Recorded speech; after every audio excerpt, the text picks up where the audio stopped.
16 le liste, 7 gli aspiranti alla poltrona più alta di Palazzo dei Giganti. Parte ufficialmente al Comune di Agrigento la campagna elettorale per il rinnovo delle istituzioni locali. Oggi a mezzogiorno sono scaduti i termini per la presentazione dei simboli e dei candidati al Consiglio e dei candidati a sindaco. A sostegno di Silvio Alessi, 4 liste: Patto per il Territorio, Agrigento Ama, Forza Silvio, Progetto Agrigento e PDR. Un cartello civico che abbiamo voluto a sostegno della mia candidatura, una candidatura io la chiamo di servizio per la città di Agrigento. Io sono stato di parola, ho voluto mantenere l'impegno con chi ci ha messo la faccia insieme a me per le primarie di Agrigento 2020. Abbiamo integrato questa squadra di assessori con altri 2 nomi importanti che sono l'avvocato Faro e la dottoressa Mariangela Gibilaro.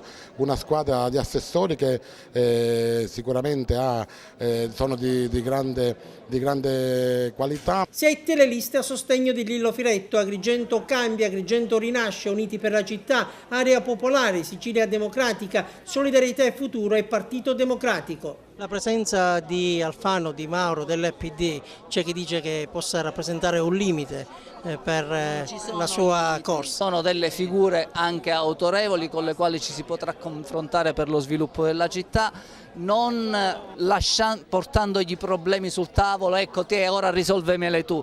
Non sarò questo. Sarò uno che i problemi se le vuole risolvere ad Agrigento e cercheremo anche aiuto laddove sarà possibile. Vogliamo ricordare i nomi degli assessori designati? Sono Giovanni Amico, che è un giovane manager di livello. Alcuni lo conoscono qua ad Agrigento per essere il direttore generale dell'Acragas, ma lui è molto di più, è l'amministratore delegato di un'importante società siciliana, è un manager di valore. Dall'altra parte poi Mimmo Fontana, lo conosciamo, presidente regionale di Lega Ambiente con incarichi nazionali, e poi Beniamino Biondi, un giovane che si è distinto per provocazioni culturali, per quell'idea di rigenerazione urbana che è partita con Vallicaldi.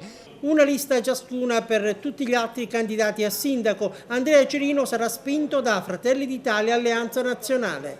È una squadra di candidati della società civile. Ci sono molti professionisti, ma c'è un po' di tutto nella nostra lista. Abbiamo 3 assessori di spessore, sono il dottore Domenico Incardona, un cancelliere capo della Procura della Repubblica, l'avvocato Farrauto, Dario Farrauto, e il dottor Enzo Scalzo, che è un dirigente dell'Ispettorato della Forestale. Lei si sente un uomo di destra? Io sono stato sempre e sono un uomo di destra, di centrodestra, ho sempre militato in partiti di centrodestra e continuerò a portare avanti le mie idee. Poi c'è Noi Siamo il Cambiamento, lista che sorregge il vicepresidente del Consiglio Comunale uscente Giuseppe Di Rosa. Siamo l'unica vera lista civica, si chiamerà Cambiamento, siamo nella realtà l'unica lista che porterà il nuovo in Consiglio Comunale, almeno tra i 30 candidati. L'unico che ha avuto a che fare con la politica sono io, gli altri sono tutta gente nuova, tutte persone nuove con il primo approccio alla politica. Dobbiamo ricordare in sintesi gli assessori designati. Sì.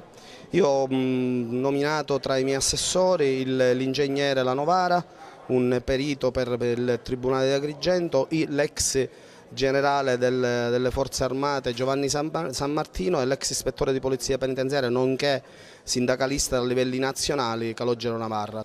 Assente per impegni istituzionali lontano da Agrigento il deputato nazionale della Lega Nord Marco Marcolin, che proverà a fare lo sgambetto ai candidati locali, sostenuto dalla lista Noi Siamo Agrigento. Assessori designati Fabio La Felice, Margherita Biondo e Giuseppina Alba. Sarà nuovamente della partita Giuseppe Arnone, i cui assessori designati sono Natalia Viviano, Roberto Sciabbica e Daniela Principato, e infine Emanuela Dallicardillo, che la sua lista di riferimento, il Movimento 5 Stelle, l'ha presentata ieri. Gli assessori designati sono Rita Monella, Marcello La Scala, Marcella Carlisi e Livio Sotera Sardo.